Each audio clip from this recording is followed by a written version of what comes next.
Hey guys, tonight we begin with a topic that's been romanticized to death, the Vikings. We picture giant, bearded heroes sailing dragon-headed ships toward glorious adventure. We think of honor, freedom, and a warrior's death leading to an eternity of feasting in Valhalla. Let's be clear, that's a fantastic marketing campaign. But it's not the reality. The life of an average Viking raider wasn't a heavy metal album cover. It was a brutal, filthy, and often short existence, punctuated by moments of sheer terror and mind-numbing boredom. You think you'd be a legendary warrior like Ragnar Lothbrok? Let's be honest, you probably wouldn't last a single day. So before we dive into the grim reality, take a moment to like the video and subscribe. It really helps the channel grow. And let me know in the comments what you think the worst part of being a Viking would be. Now dim the lights, maybe turn on a fan for that soft background hum, and let's ease into tonight's journey together. Congratulations! You've just woken up in the year 873, and your life just took a serious nosedive. The first thing you notice isn't the epic fjord outside your window, because you don't have a window. No, the first thing you notice is the smell.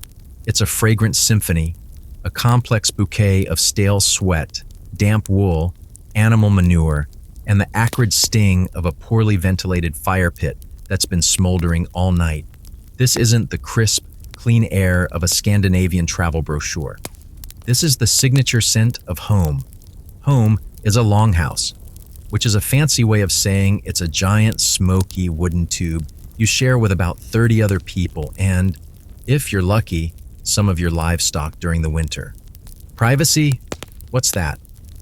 You went to sleep on a wooden bench, huddled under a scratchy wool blanket next to your cousin, who smells faintly of goat. The floor is either wet or crusty, sometimes both. As your eyes adjust to the gloom, you see the central fire pit, a column of smoke ghosting its way up to a hole in the roof that serves as your state-of-the-art ventilation system. It's not doing a great job. Your throat is raw and your eyes are watering. This is the medieval version of waking up in a dive bar that's been on fire. Forget about hitting the snooze button. The alarm clock is a symphony of its own. The hacking cough of the old man at the end of the bench, the lowing of a cow who really needs to be milked, and the sharp, commanding voice of the Jarl's wife telling everyone to get a move on. It's time for the first meal of the day. And no, you're not getting artisanal sourdough and a pour-over coffee. You're getting a bowl of slop. It's probably some kind of porridge, maybe yesterday's stew reheated, with bits of chewy, unidentifiable meat.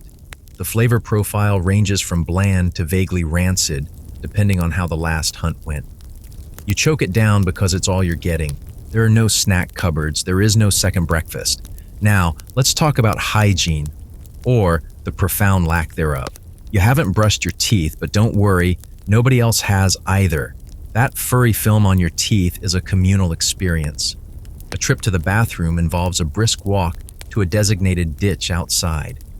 Toilet paper is a futuristic fantasy. You'll be using moss, or maybe a handful of leaves if you're feeling luxurious. And you do all this while a cold, unforgiving wind whips at your exposed backside. It's invigorating in the worst possible way. You've been alive for maybe 30 minutes, and you're already cold, hungry, and reeking of smoke and human misery. But here's the kicker.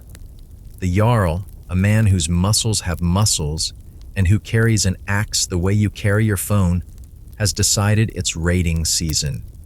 He's gathered the young men. That means you. He talks of glory, of riches across the western sea, of earning a name for yourself. What he doesn't mention is the statistical probability of you ending up as fish food. He doesn't mention the dysentery, the infected wounds, or the sheer soul-crushing terror of it all. To him, you are a resource, an expendable asset in his portfolio of violence. Congratulations, you've been drafted. You're not excited. You're terrified. You've heard stories from the old-timers, the ones who came back with fewer limbs and a permanent 1,000-yard stare. But you can't say no. Refusing the call is social suicide. It's a stain of cowardice you'll never wash off. So you nod, you try to look tough, and you feel the watery porridge churn in your stomach. You're going on a raid, but first you have to survive the journey. And that brings us to the boat, the longship, that glorious symbol of Viking might. Except it's not glorious. It's a long wooden coffin waiting for a storm. You've seen the pictures, right? The sleek, dragon-proud longship, cutting through the waves like a predator, its striped sail billowing majestically. It looks like the coolest, most terrifying vessel ever built. And it is, if you're looking at it from the shore. But you're not on the shore. You're on the ship. And it is, without sarcasm, a floating nightmare. Think of it less as a warship and more as a gigantic, open-topped canoe packed with 60 of your least favorite unwashed colleagues. Let's start with the seating arrangements. There are none. You find a spot on a wooden chest, your sea chest, which contains all your worldly possessions.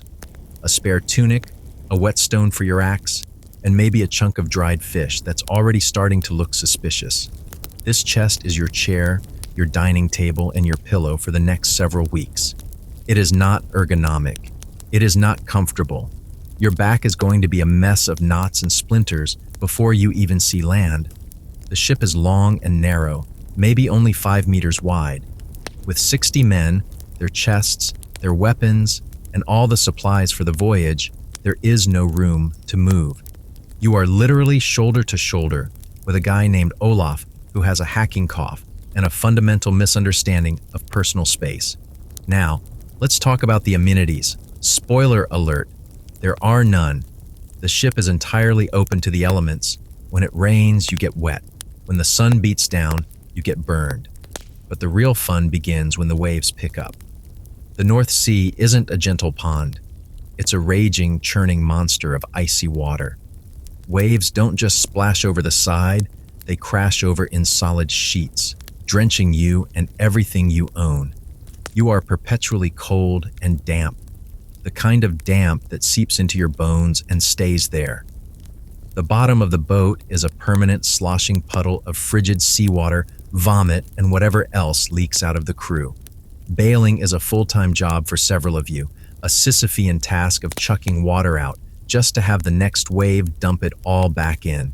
And then there's the seasickness. You, a modern person used to stable ground and Dramamine, are going to be violently ill. You will be heaving your guts out over the side, much to the amusement of the seasoned sailors. They'll laugh and call you a landlubber, right before they too start looking a little green around the gills. The ship bucks and rolls with a nauseating, unpredictable rhythm. The horizon disappears, replaced by a wall of gray water. Then a sickening lurch reveals a sky the color of a dull, pewter plate. The smell of fish and tar is now mixed with the pungent aroma of collective sickness. It's a multi-sensory experience in misery. What about navigation? Surely these master mariners had some advanced techniques, right? Wrong. Forget GPS. Forget compasses. Those haven't been widely adopted yet. Your navigation is a charming cocktail of experience, guesswork, and hope. The captain might use a sun compass, a simple device that can find north on a clear day. What happens on a cloudy day? You guess. You follow the coastline if you can. You watch the flight of birds. You look for changes in the watercolor. Mostly, you rely on the memory of someone who claims they've made the trip before. It's about as reliable as asking a stranger for directions in a city you don't know. Except a wrong turn doesn't mean you're late for dinner. It means you drift into the empty expanse of the Atlantic and are never seen again. Days blur into a monotonous cycle of rowing, bailing, and shivering. There's no hot food.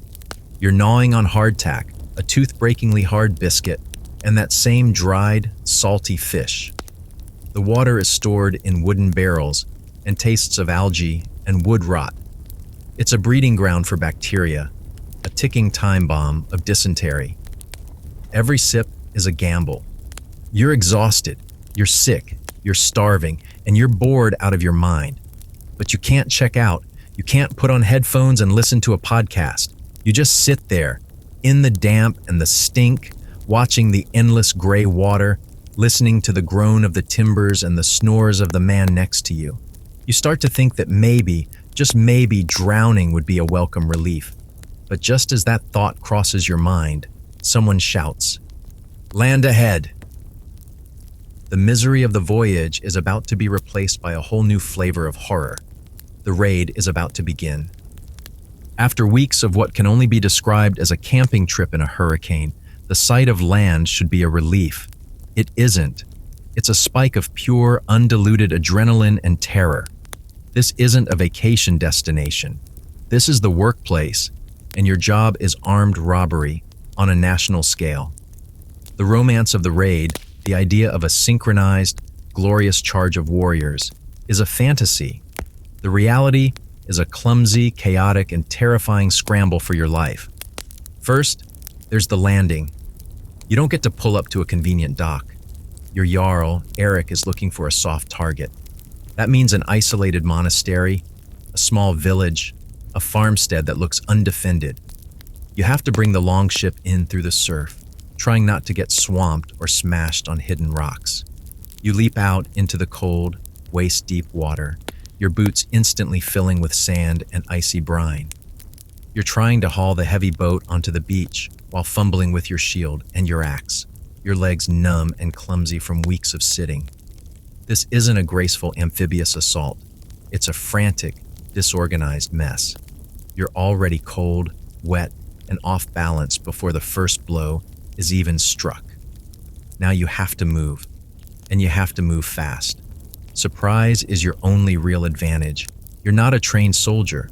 You're a farmer, a fisherman, a blacksmith. You've probably had some practice with your axe, but this is different. This isn't a drill. You're running through unfamiliar territory, stumbling over roots, getting snagged on thorny bushes. Your heart is hammering against your ribs like a trapped bird. The air is thick with the sound of your own ragged breathing and the heavy tramp of boots around you. You look over at your friend Bjorn, and his face is pale, his eyes wide with the same fear you feel. There's no stirring speech. There's no heroic music swelling in the background. There is only the grim, frantic jog towards a place full of people who are about to have the worst day of their lives thanks to you. You reach the target, let's say it's a small monastery. You were told it would be easy. Just a handful of praying men, Eric had said. What he didn't account for were the farmhands working the monastery's fields, or the local villagers who had seen your sail on the horizon and grabbed their pitchforks and hunting spears. Suddenly, it's not just a handful of monks. It's a very angry, very desperate welcoming committee. The first scream you hear isn't one of victory. It's a scream of pain. Someone up front has taken a pitchfork to the leg and is down, writhing on the ground. The beautiful, orderly shield wall you practiced a few times back home, it dissolves instantly into a series of panicked individual scuffles. There's no strategy here. It's a brawl. A man lunges at you, not with a sword, but with a heavy wood-chopping axe, his face contorted in rage and terror. He's not a soldier. He's a man defending his home, and he wants you dead. You are not a hero from a saga. You are an unprepared modern person who has been dropped into a violent mugging. Your mind is a blur of panic. You lift your shield, and the impact of his axe jars your entire arm, the wood groaning in protest. The noise is deafening. The clang of metal on wood, the splintering of shields, the guttural shouts of exertion, and the high, thin shrieks of the wounded. You smell sweat, blood, and fear. You see a flash of movement to your side, and you swing your own axe in a clumsy, desperate arc. You feel a sickening thud as it connects with something soft. You don't even have time to see what you've done before another figure is rushing at you. This isn't a duel of honor. It's a frantic, ugly, and deeply personal struggle to not be the one who ends up bleeding out on foreign soil, thousands of miles from anything you could call home. And the real fight hasn't even properly begun. Let's talk about the sharp, pointy end of your job description, the combat. If the voyage was a test of endurance and the landing a test of nerve, the fight itself is a brutal, pass-fail exam where failure means you don't get to go home, ever. The cinematic vision of Viking combat, graceful, spinning axe attacks, and heroic one-on-one duels is pure fiction. Forget everything you've seen in movies. This is not a ballet of death. It's a clumsy, ugly, and excruciatingly intimate act of violence. Your gear, for starters, is not the top-tier equipment of a fantasy hero. You're a regular free farmer, not a wealthy jarl. That means your armor is, well, it's probably not armor.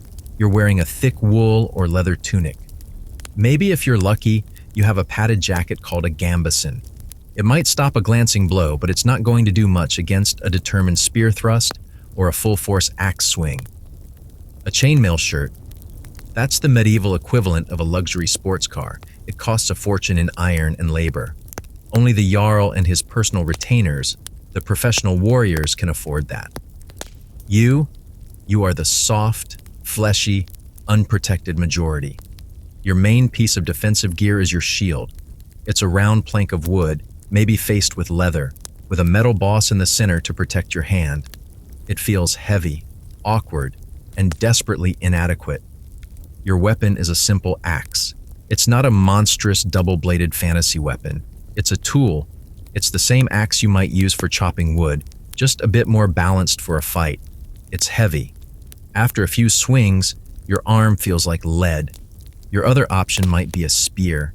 It's got better reach, which is great, but it's also easy to get tangled up in the chaos of a close-quarters melee. Swords? Like chainmail, swords are a status symbol. They're expensive and rare. You don't have one. Your weapon is a glorified farm implement, and you're wielding it against other men who are equally desperate. The fight is a sensory overload. The noise is a constant, deafening roar. It's not just the clash of weapons, it's the screaming. Men scream when they charge, they scream when they're scared, and they make sounds you've never heard before when they are wounded. It's a chorus from hell. The air is thick with the coppery smell of blood. You are packed so tightly in the scrum that you can smell the sour sweat and bad breath of the man trying to kill you. There's no room for fancy footwork. It's a shoving match with deadly consequences. You're stumbling over bodies, your feet slipping in mud and gore. And then there's the death. It's not clean or noble. You see a man from your village, someone you've known your whole life, take a spear to the gut. He drops his shield, his hands clutching the wooden shaft protruding from his stomach.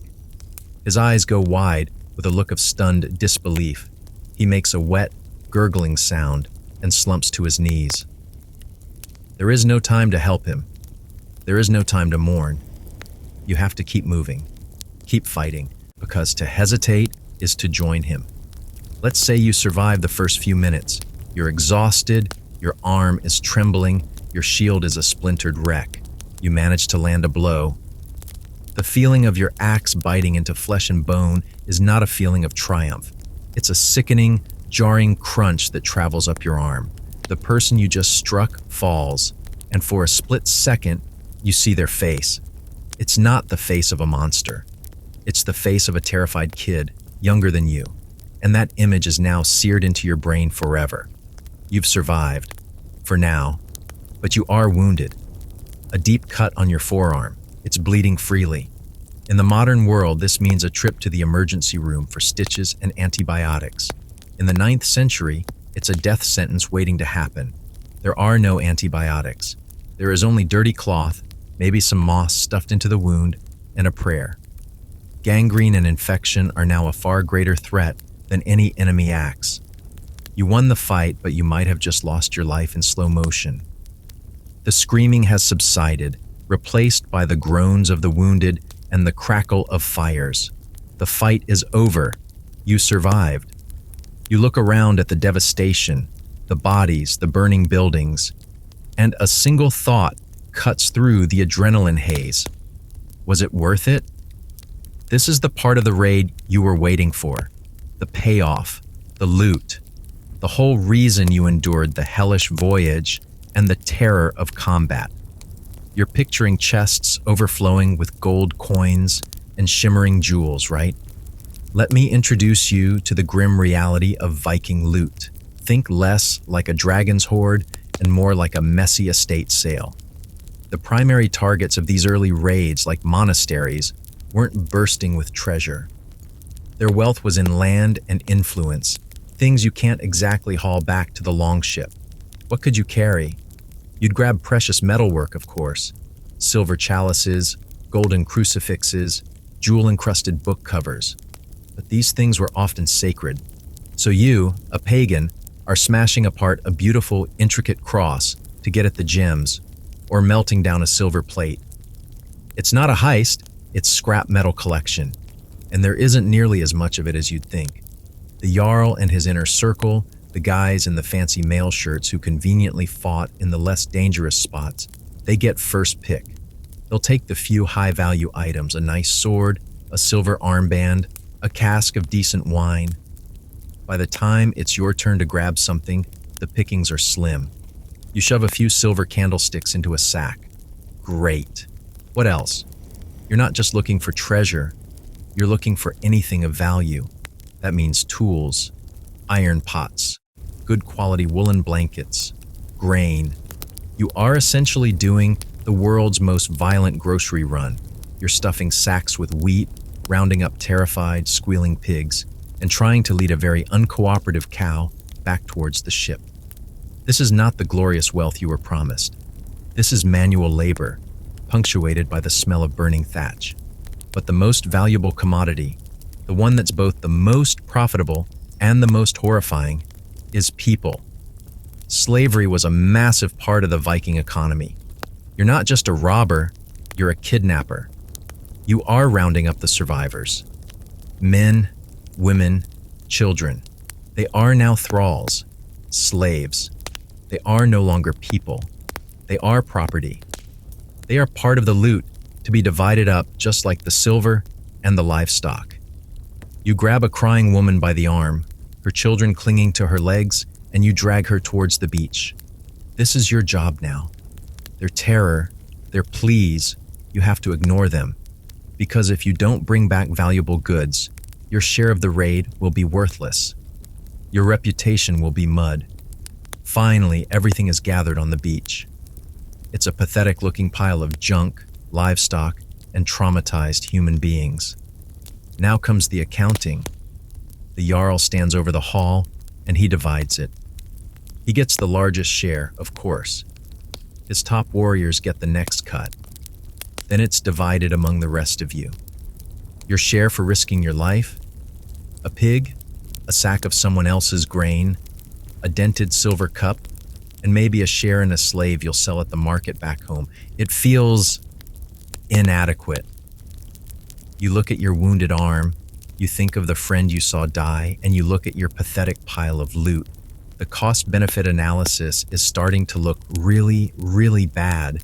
You didn't get rich, you got slightly more stuff than you had before, at a terrible, terrible cost, and you still have to get it all home. The voyage out was hell. The voyage back, with a ship now dangerously overloaded with stolen goods and terrified captives, is going to be even worse.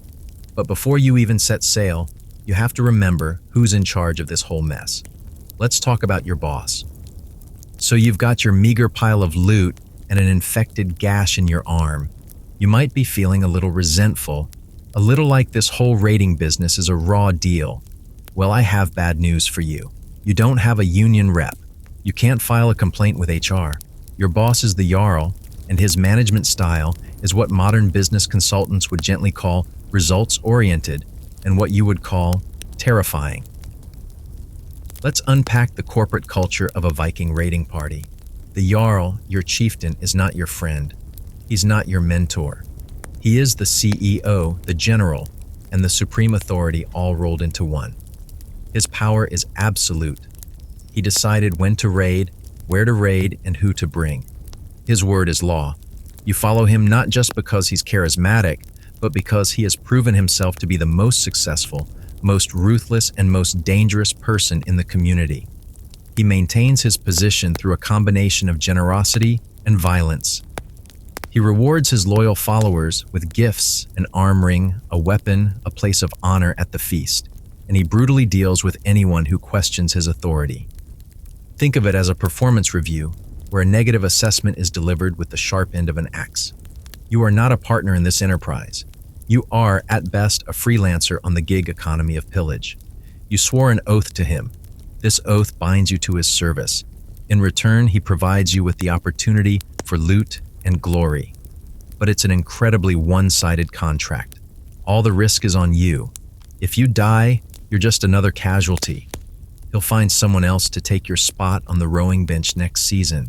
If you succeed, the lion's share of the profit and all of the glory goes to him. Your name won't be sung in sagas. His will. You are a footnote in his story of greatness. The entire social structure is designed to keep you in your place. Viking society was brutally hierarchical. At the top are the jarls and the aristocrats. Below them are the carls, the free farmers and tradesmen, which is you. And at the very bottom are the thralls, the slaves you just captured. Your dream is to accumulate enough wealth and reputation to become a big shot yourself. The reality is that social mobility is incredibly difficult. You're far more likely to get killed on a raid and have your family fall into poverty than you are to become a jarl. This system is held together by a powerful, abstract concept: honor, drengskaper. It's a complex code of conduct involving courage, loyalty, and hospitality. It sounds noble, but in the hands of a jarl, it's a powerful tool of manipulation. Are you scared to charge that shield wall? You're a coward, a Niddinger, the ultimate insult, a man without honor. You would be shamed, outcast. So you charge.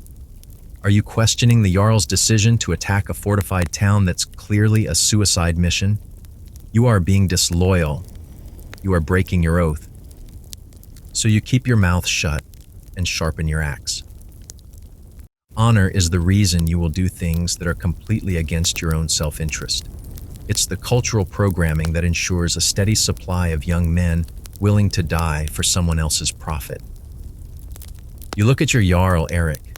He's standing on the beach, laughing with his trusted inner circle, his new gleaming sword at his hip. He doesn't seem to notice the bodies being buried in shallow graves. He doesn't seem to care about your infected arm. He is assessing the profit and loss, and you, your body, your life, are firmly in the loss column if you can no longer fight. You feel a surge of resentment, but you crush it down, because to show it would be fatal. You are a disposable employee in the most dangerous company on Earth, and the workday isn't even over. You have to get back on that floating death trap, but now you have more to lose. And the journey home is haunted by more than just bad weather. It's haunted by what you've done. The return journey begins. The mood on the longship is different now. The nervous energy of the trip out has been replaced by a grim, sullen exhaustion. The elation of survival is a fleeting thing, quickly dissolving into something much darker. You are not a hero returning in glory. You are a traumatized man trapped in a small, stinking boat with dozens of other traumatized men. And you have a lot of time to think. Too much time. There's no concept of post-traumatic stress disorder in the 9th century. There are no therapists, no support groups, no understanding of how witnessing and participating in extreme violence can shatter a person's mind. There is only you, the rolling gray sea, and the memories that play on a loop in your head. You close your eyes, trying to get some sleep on your hard wooden sea chest, but you don't see darkness. You see the face of the boy you killed. You see the look of disbelief in your friend Bjorn's eyes as he fell. You hear the screams of the captives huddled in the bilge, their quiet, constant sobbing a soundtrack to your own misery. These are your new souvenirs. They don't glitter like silver, but they are much, much heavier. The days are a blur of the same mindless tasks, rowing, bailing, chewing on tasteless food. But now there's a new tension. The camaraderie of the outbound trip, born of shared fear, has curdled. Men are irritable. Fights break out over small things, a stolen piece of bread, a perceived insult. The violence you unleashed on that foreign shore has followed you back onto the ship. It's in the air you breathe. You look at the man next to you, a man from your own village, and you see the same haunted, hollowed-out look in his eyes that you feel in your own soul. You don't talk about it. You can't. To speak of the fear, the guilt, the horror would be a sign of weakness. It would violate the code of the Stoic warrior. So you all suffer in silence, a ship of ghosts sailing home. Your physical wound is a constant throbbing reminder of the mental ones. The cut on your arm is hot and swollen. The edges are turning a sickly black. A foul-smelling pus oozes from it. You feel a fever setting in, a deep chill that has nothing to do with the sea spray. You know what this means. You've seen it before. The old woman in your village who handles healing might try to treat it with a poultice of herbs and moldy bread, a grimly ironic precursor to penicillin. Or she might recommend the only other solution, amputation. With a hot knife or a wood axe, and nothing for the pain but a strip of leather to bite down on. Your chances of surviving the procedure are, let's say, not great. And then there are the nightmares. When you do manage to fall into an exhausted sleep, your mind replays the raid, but it's distorted, worse than the reality. The faces of the dead press in on you, the flames rise higher.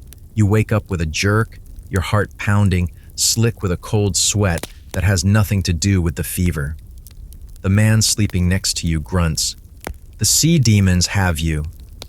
He's not wrong. You have brought the demons back with you. They are part of the loot. You look at the stolen silver cup in your sack. It feels cold and dead. It doesn't feel like a prize. It feels like evidence of a crime that is now permanently etched onto your psyche. The sagas speak of the glory of raiding, of the joy of battle. They leave out this part. The long, quiet, agonizing return. The slow rot of the body and the soul. You went out seeking to make a name for yourself. You come back as someone you no longer recognize, haunted by the ghosts of your deeds. And your journey isn't even over. The sea still has a few nasty surprises left in store for you. You thought the journey out was the epitome of maritime misery? Welcome to the sequel, which, like most sequels, is bigger, messier, and substantially worse. The Long Ship, a vessel already designed with a flagrant disregard for comfort and safety, is now dangerously overloaded. Every square inch is crammed with your ill-gotten gains. Sacks of grain make the decks slippery. Panicked livestock shift their weight at the worst possible moments, threatening to unbalance the ship. And then there are the captives, huddled together, a constant miserable reminder of the human cost of your expedition. Their despair is a palpable weight on the already burdened ship. The vessel sits low in the water, sluggish and unresponsive. It no longer rides the waves, it plows through them. Every swell threatens to swamp you entirely. The bailing is no longer a chore. It's a frantic, full-time battle against the sea. The ship groans under the added strain. The timbers creak and moan in a language you don't speak but understand perfectly. They are saying, "This was a terrible idea." And then there's the weather. The North Sea is not known for its placid, sunny afternoons. It's a fickle, violent beast. A storm can blow in with terrifying speed. One moment, you're rowing under a gray sky. The next, the world is a swirling vortex of wind and water. The sail has to be brought down in a panic. The mast, a single massive timber, strains and creaks. If it snaps, you are dead in the water, a helpless cork in a washing machine. Waves the size of hills crash over the ship, sweeping anything and anyone not tied down into the churning, icy abyss. You cling to the side, your knuckles white, as the ship is lifted to a terrifying height and then dropped into a trough with a stomach-lurching slam that you feel in your teeth. In the chaos, a sack of grain breaks loose and slides across the deck, tripping a man who goes tumbling into the sea. You see his face for a second, a mask of shock and terror, before a wave swallows him. There is no rescue attempt. To stop would be to lose the ship and everyone on it. He is gone. His share of the loot will be divided up later. But the sea isn't the only predator out here. You are not the only Vikings in the world, and a ship riding low in the water, heavy with loot, is an attractive target. You might see a sail on the horizon. Is it a friendly ship from a neighboring fjord? Or is it a rival crew who would be more than happy to save themselves the trouble of raiding England by simply raiding you instead? The tension on board skyrockets. Men grab their weapons. Your infected arm throbs, and you wonder how you could possibly fight in another battle. Supplies, which were carefully rationed on the way out, are now a problem. The journey is taking longer than expected because of the heavy load and bad weather. The water in the barrels is getting scummy. The hardtack is riddled with weevils. The captives need to be fed and given water too, not out of kindness, but because dead slaves are worthless. You are rationing misery, trying to keep everyone just alive enough to be profitable. Sickness sweeps through the boat. Dysentery from the foul water. Fevers. The coughs of the captives and the crew mingle into a grim chorus of contagion. The bottom of the boat is a cesspit of waste, seawater, and disease. You are sailing home in a floating petri dish. The glory of the Viking raider feels very far away when you're suffering from explosive diarrhea over the side of the boat while trying not to fall in. You just want it to be over. You pray to Odin, to Thor, to anyone who might be listening, to just let you feel solid ground under your feet again. And eventually, you get your wish.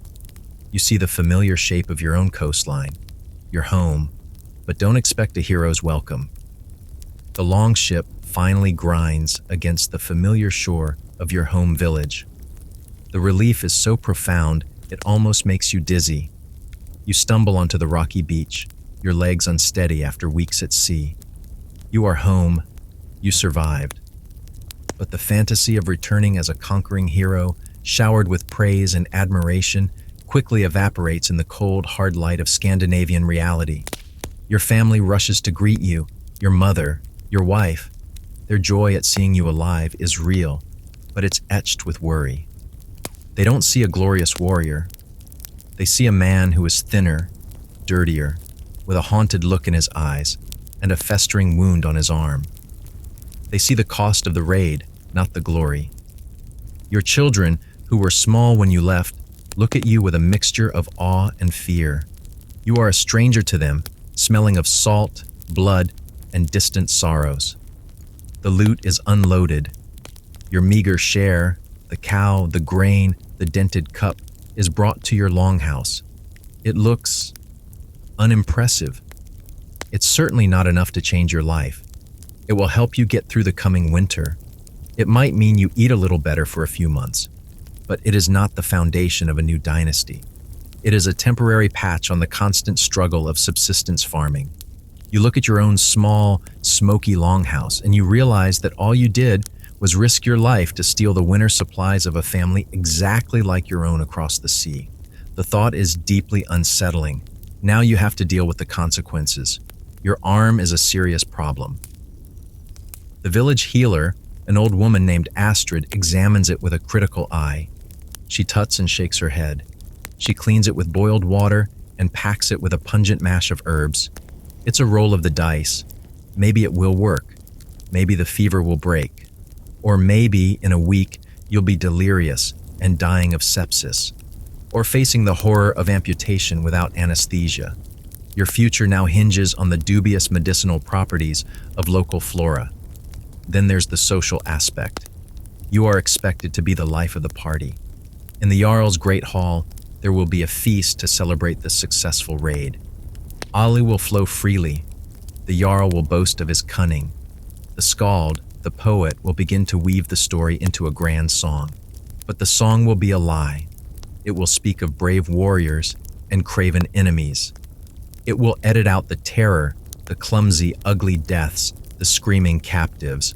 You are expected to cheer and drink and brag about your exploits. You have to play the part of the hero. You tell a story about how you got your wound, making it sound much more heroic than it was. You leave out the part where you cried out in fear. You don't talk about Bjorn. You don't talk about the look on the face of the man you killed. To do so would be to break the unspoken rule. You drink the ale, and it tastes like ashes. The winter sets in. The days grow short and the nights long. There is nothing to do but mend your tools, feed the livestock, and sit in the smoky darkness of the longhouse. This is when the real ghosts come out to play. In the quiet, the memories of the raid return, sharp and vivid. You are no longer a farmer or a husband. You are a killer, a kidnapper, a thief. You see the trauma in the eyes of the other men who went with you. Nobody talks about it, but it hangs in the air between you. And the worst part, you know you'll have to do it all again. The grain will run out. The Jarl will need to maintain his reputation. The pressure to join the next raid will begin to build as soon as the ice breaks in the spring. You haven't escaped. You've just completed one cycle of a brutal, unforgiving machine. This isn't a career with a retirement plan. It's a recurring nightmare. Years pass. You've survived, which in itself is a minor miracle. You've been on more raids than you can count. You've seen more death and horror than any person should. You are no longer the naive young man who first stepped onto that longship. You are hard, scarred, and perpetually tired. Your body is a roadmap of your career. A shoulder that aches when the rain comes, a knee that clicks with every step from a poorly healed injury, a web of silvery scars on your hands and arms. You didn't die a glorious death in battle. You got old. And now you have to face the terrifying truth. There is no Viking retirement plan. Your value in this society was directly tied to your strength and your ability to fight. As that wanes, so does your status. You can no longer pull a heavy oar for weeks on end. Your sword arm is not as fast as it once was. The young, eager men look at you not with reverence, but with a kind of pity. You are a relic. When the Jarl calls for a new raid, your name is no longer on the list. You are left behind with the women, the children, and the other old men. You watch the ships depart, a knot of envy and relief tightening in your stomach. You are safe, but you are also irrelevant. Your share of the loot from past raids is long gone. There was no concept of saving for retirement. Wealth was meant to be displayed, spent on maintaining your status, and given as gifts to build alliances.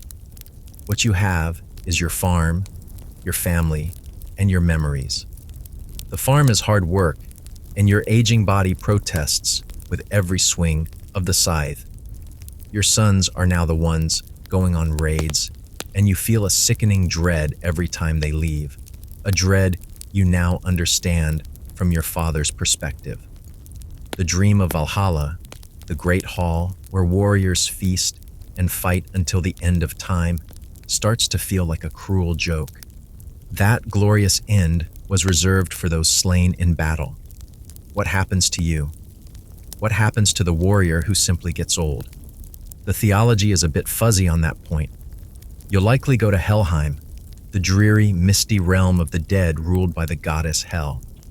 It's not a place of punishment like the Christian hell, but it's not a paradise either.